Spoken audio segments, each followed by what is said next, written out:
Então, queria ouvir um pouco de você sobre essas questões. Você percebe as empresas já se conscientizando sobre essa importância de trabalhar uma cultura analítica, data-driven, nos seus processos, né, de forma geral, e se sim, onde você vê maior aderência a essas iniciativas? Você vê mais na parte de desenvolvimento, de avaliação, já enxerga isso também chegando no recrutamento? Como é que você está vendo isso? Gabriel, que incrível a gente olhar por essa ótica, porque, assim, recentemente até tem saído bastante matéria, né, apurada sobre o tema, porque, assim, as empresas estão falhando na adoção de tecnologia, né, nessa jornada de transformação digital. Mas aí vamos resgatar um pouquinho, né, o que impulsionou isso, né? Teve um boom aí de transformação digital que pegou o RH e falou, cara, agora você não tem mais escolha, você vai ter que transformar, né? E aí o RH tem sido a bola da vez desde então, porque, obviamente, né, o principal ponto de contato com as pessoas, então a gente volta naquele primeiro movimento que a gente falou lá, das pessoas chegarem nas organizações com essas aspirações, né? Ávidos aí por comunicação, por feedback, por participação na cultura, né? E só que assim, o dado que você gera a esmo, né? Pô, eu tô gerando dado aqui e não tem um fundamento, não tem uma meta, não compõe um indicador, né? E portanto não te serve para nada. Ele onera o teu RH, porque você fica com aquela sensação assim, tá, mas eu já meço, mas o que eu faço com isso, né? Então, quando você vai para uma estratégia de People Analytics, né, ou de transformação digital de alguns processos, você começa a observar que existe realmente assim, um mundo a ser desbravado. Eu acho que cada organização tem um momento, né, cada cultura, inclusive, tem uma abertura para esse tipo de tema. Agora, o que é importante a gente considerar? Tem um dado muito relevante, né, que é do Instituto de Produtividade Corporativa dos Estados Unidos, que é lá em 2015, já está um pouquinho até velho, né? Mas ele disse o seguinte, né, que foi observado que desde 2014 em diante, né, 10% das grandes empresas globais, né, cerca de 300 empresas globais, estavam abandonando os rankings anuais de performance do funcionário. Estavam simplesmente deixando de adotar essa prática que era, inclusive, né, que é até hoje em muitas organizações, um modelo tradicional.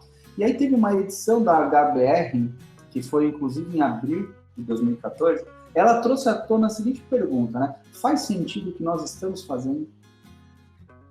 Ela perguntou, né? Ela provocou os RHs sobre isso. Então, veja, ali começou, na minha visão, né, uma provocação a essa zona de conforto, né? De você não medir, ou de você medir de qualquer jeito, ou ainda, né, de você não perceber qual que é o resultado disso que você está produzindo. Por exemplo, nessa mesma revista, tem uma matéria da Deloitte comentando que ela fazia coleta de dados com 65 mil colaboradores, né? Deloitte, 65 mil colaboradores, e eles fabricavam mais de 2 milhões de horas, né? Usavam, na verdade, né, mais de 2 milhões de horas fabricando formulários, alterando sistemas, fazendo reuniões, tal. E a conclusão era uma só: lacuna de produtividade. O dado não servia para nada.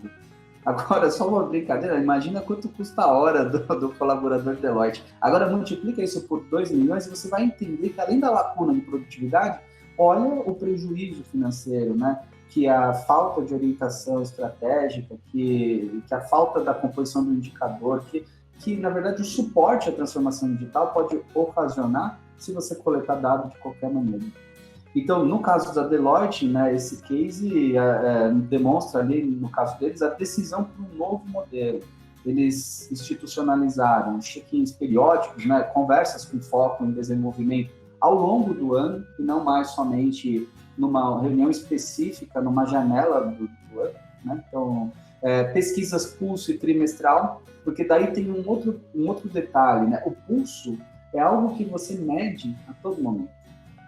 Então, fazendo justamente essa analogia ao pulso mesmo, a gente sabe através da pulsação se as coisas estão indo bem ou não, né? E uma organização que não se preocupa com isso no dia a dia, ou que deixa para se preocupar com isso em momentos específicos do ano, perde todas as oportunidades de melhoria.